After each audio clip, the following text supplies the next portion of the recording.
एक अजीब सा गांव था जहां धूप ढलते ही लोग अपने दरवाजे और खिड़कियां बंद कर लेते थे, क्योंकि वहां का नियम बड़ा ही अजीब और डरावना था।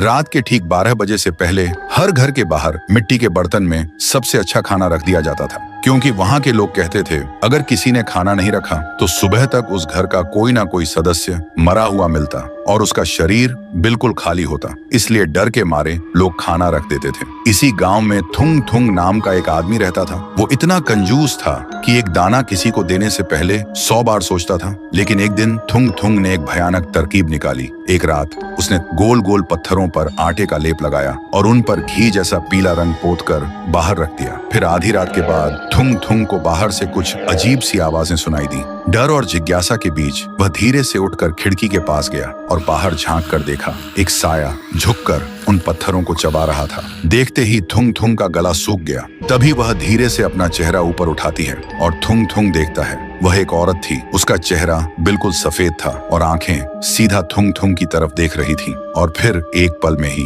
वह बिल्कुल थुंग थुंग के सामने आ खड़ी हुई। थुंग थुंग इतना डर गया कि वहीं बेहोश होकर जमीन पर गिर पड़ा। फिर सुबह जब थुंग थुंग को होश आया तो उसने देखा बाहर थाली की जगह सोने के सिक्के पड़े थे। सोना देखते ही थुंग थुंग का डर गायब हो गया और उसकी जगह लालच ने ले ली। वह खुशी से पागल हो गया। फिर अगले 3 दिन तक वह रोज थाली में कंकड़, मिट्टी और पत्थर सजा कर रखता और हर सुबह उसे बदले में सोना मिलता। लेकिन चौथे दिन सुबह जैसे ही वह उठा उसे महसूस हुआ उसके गले में कुछ अटका हुआ है। उसने जोर से खांसने की कोशिश की और तभी उसके मुंह से खून से सना हुआ सोने का एक सिक्का बाहर गिरा। यह देखते ही थुंग थुंग घबरा गया और तभी उसका पेट अचानक फूलने लगा, जैसे अंदर कुछ जिंदा हिल रहा हो। और अगले ही पल उसके गले को चीरते हुए उसके मुंह से पत्थर और सोने के सिक्के लगातार गिरने लगे। थुंग थुंग चीखता रहा पर रुक नहीं पाया। तभी उसके सामने वही औरत आ खड़ी हुई और धीरे से बोली, तूने मुझे पत्थर खिलाया थुंग थुंग, लेकिन मेरी भूख